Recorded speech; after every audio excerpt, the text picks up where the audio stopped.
Hi and welcome back to my channel. My name is Monique, and if you're new here, thank you so much for joining me. And if you're returning from one of my last two videos, thank you so much for joining me again. It means the world to me that you stopped by to watch me talk about my hair care journey and everything that comes along with it. So in today's video, we'll be talking all about low porosity hair.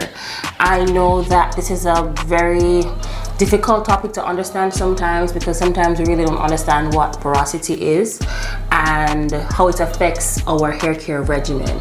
But today I'm going to try my best to break it down for you in simple terms that we all can understand, so that you can have a better understanding of how to take care of your hair properly. So a trend that I always see is people using their curl type, meaning 4A, 4B, 4C, to determine how they will structure their hair care regimen. And they tend to use this as a guide when deciding what products to buy and use. And I think that is understandable, because people want to use the products that women with their hair type use.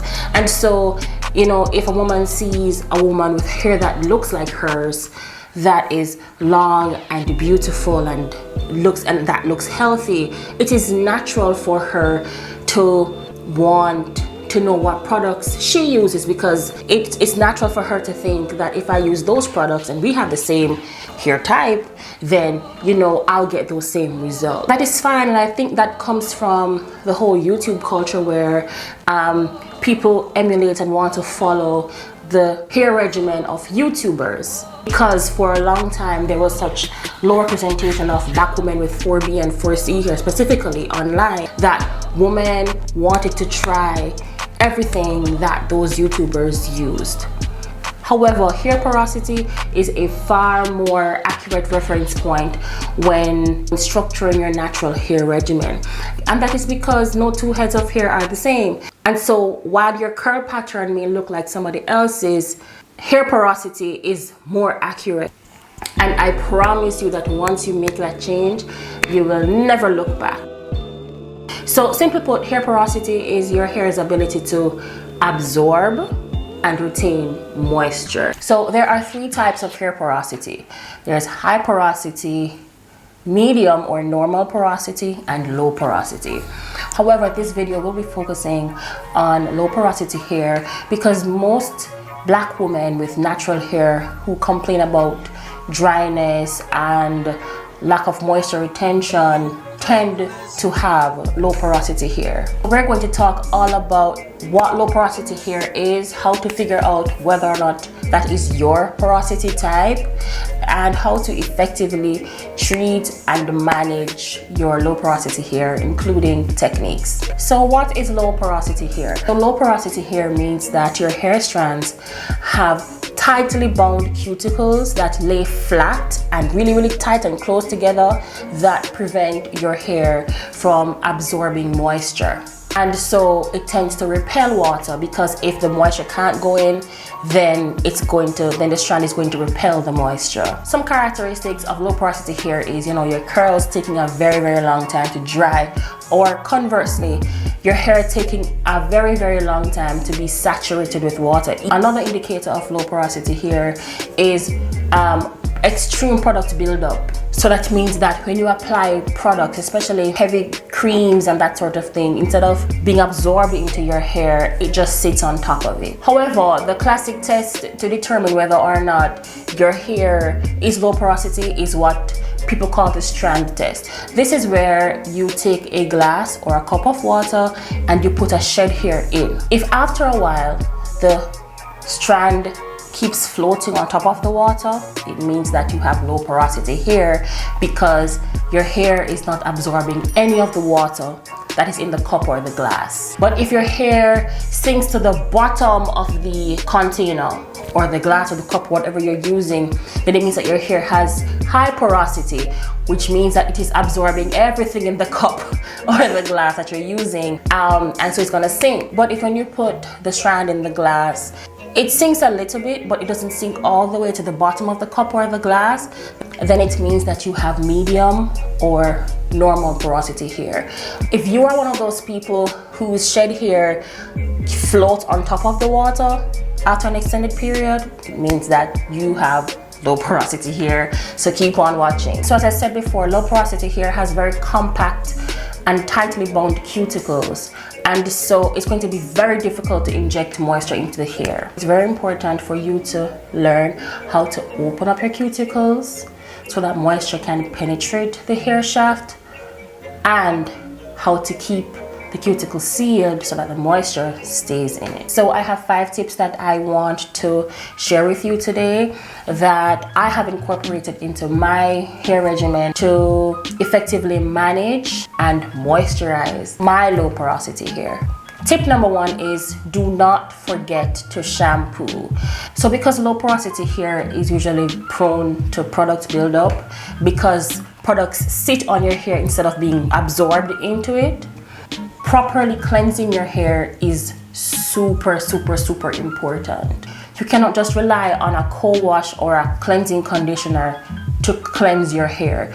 You have to use a shampoo.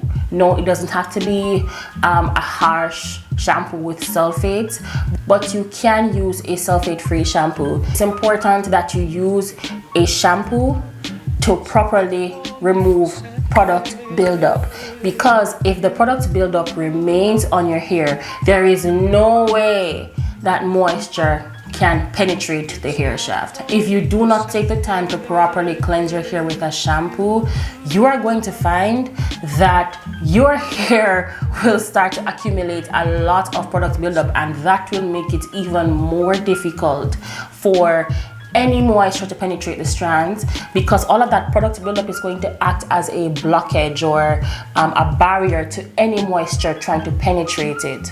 2, always deep condition with heat. So the application of heat in your hair care routine, especially when deep conditioning, allows the cuticles to lift. Remember, when you have low porosity hair, your cuticles are laying flat and tightly compacted against the hair strand. So when you apply heat and the cuticle lifts, it literally opens the door for moisture to be able to penetrate your hair strand. A good way to apply or use heat when deep conditioning is using a hooded dryer or one of those deep conditioning caps with your hair dryer attached, like one of those. Or you can just use your deep conditioning cap and a warm towel, and it works just as well. Because guys, remember, holding on to moisture is not really a problem when you have low porosity hair. The problem is getting the moisture into your hair in the first place. So it's so important that you allow your hair to accommodate the moisture that wants to penetrate it. And how you do that is by using heat to open up those doors so moisture can come in. Number 3, incorporate humectants into your hair regimen. Humectants help your hair because, as I said in my last video, they literally pull moisture out of the air and into your hair. Products with ingredients like honey are extremely hydrating because they allow your hair to get much needed moisture. And as you guys know, like I talked about last week at length, 2 of my favorite deep conditioners are the Shea Moisture Manuka Honey and Mafura Oil Hair Mask and the TGI and Honey Miracle Hair Mask. So when you apply a great deep conditioner with honey or any other humectant and you use heat while deep conditioning, that allows for maximum moisture to penetrate your strands, and you will have moisture for days. Number 4, be careful of some leave-in conditioners.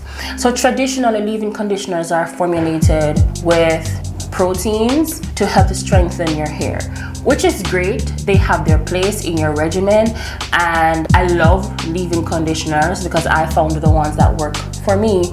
But prior to finding the ones that work for me, I struggled with leave-in conditioners because I'd have a great wash day, and then as soon as it was time to apply my leave-in conditioner, I'd get scared because I knew that although I had a great wash day, when I took my twist down the day after, my hair would be dry.